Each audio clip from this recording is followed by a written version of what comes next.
Throughout his heroics of the First World War, World War II, and Korea, MacArthur truly lived out the motto of the Academy: duty, honor, country, in everything that he did. In his speech to the Corps of Cadets on May 12th, MacArthur emphasized the profound meaning of that motto in only a way a soldier of his magnitude could have done. Hello, my name is Caleb Ogburn. I'm from the Pleasant View Baptist School, and today I will be reciting a portion of MacArthur's speech: duty, honor, country. No human being could fail to be deeply moved by such a tribute as this, coming from a profession I've served so long and a people I've loved so well. It fills me with an emotion I cannot express, but this award is not intended primarily to honor a personality, but to symbolize a great moral code, the code of conduct and chivalry of those who guard this beloved land. Duty, honor, country. Those three hallowed words reverently dictate what you ought to be, what you can be, and what you will be. They are your rallying point to build courage when courage seems to fail, to regain faith when there seems to be little cause for faith, and to create hope when hope becomes forlorn. Unhappily, I possess neither that eloquence of diction, that poetry of the imagination, nor that brilliance of metaphor to tell you all that they mean. The unbelievers will say that they are but words, but a slogan, but a flamboyant phrase.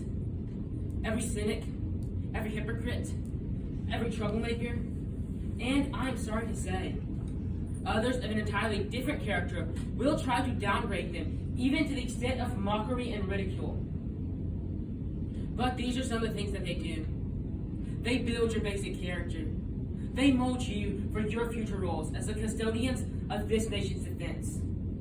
They make you strong enough to know when you are weak, and brave enough to face yourself when you are afraid. They teach you to be proud and unbending in honest failure, but humble and gentle in the path of success. Not to substitute words for actions, not to seek the path of comfort, but to face the stress and spur of difficulty and challenge. To learn to stand up in the storm, but have compassion on those who fall. To have a heart that is clean, a goal that is high. To learn to laugh, yet never forget how to weep. To reach into the future, yet never neglect the past. To be serious, yet never take yourself too seriously. To be modest, so that you will remember the simplicity of true greatness, the open mind of true wisdom, and the meekness of true strength. Duty, honor, country. They create in your heart a sense of wonder, the unfailing hope of what next, and the joy and inspiration of life. They teach you in this way to become an officer and a gentleman. And what sort of soldiers are you to lead? Are they brave? Are they reliable? Are they capable of victory? Their story is known to all of you. It is the story of the American man-at-arms. My first estimate was formed of him on the battlefields many, many years ago and has never changed. I regarded him then, as I regard him now, as one of the world's noblest figures. Not only as one of the finest military characters, but also as one of the most stainless. His name and fame are the birthright to every American citizen. In his youth and loyalty, his youth and strength, he gave all the mortality he can give. He needs no eulogy from me or from any other man. He has written his own history, and he has written it in red upon his enemy's breast. But when I think of his patience under adversity, his courage under fire, and his modesty in victory, I am filled with an emotion of admiration that I cannot put into words. He belongs to history as furnishing one of the greatest examples of successful patriotism. He belongs to posterity as the instructor to future generations in the principles of liberty and freedom. He belongs to the present, to us by his virtues and his achievements. In 20 campaigns, on 100 battlefields, around 1,000 campfires, I witnessed that enduring fortitude and that patriotic self-abnegation which have carved his statue in the hearts of his people. From one end of the world to the other, he has drained deep the chalice of courage. In memory's eye, I can see those staggering columns of the First World War, bending under a soggy pack on many a weary march, slogging, ankle deep through the mire of shell-pocked roads that formed grimly for the attack. Blue-lipped, covered in mud and sludge, chilled by the wind and rain, driving home to their objective, and for many, the judgment seat of God. I do not know the dignity of their birth, but I do know the glory of their death.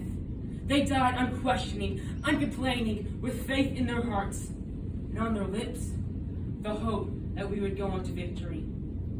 Always for them, duty, honor, country.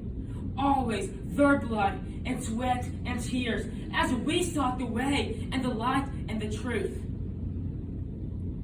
And 20 years after, on the other side of the globe, again, the filth of the murky foxholes, the stench of the ghostly trenches, the slime of the dripping dugouts, those boiling suns of relentless heat, those devastating rains of tropical storms, the loneliness and utter desolation of jungle trails, the bitterness of long separation from those they loved and cherished, the deadly pestilence of tropical disease, the horror of stricken areas of war, their resolute and determined defense, their swift and sure attack, their indomitable purpose, their complete and decisive victory, always through the bloody haze of their last reverberating shot, the vision of gaunt, ghastly men reverently following your password of duty, honor, country. We deal now not with things of this world alone, but through the illimitable and yet unfathomed mysteries of the universe. We are reaching out for a new and boundless frontier. And yet, through all this change, your mission remains fixed.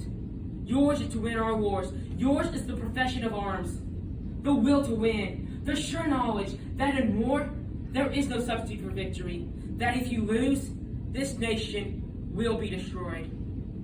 That the very obsession of your public service must be duty, honor,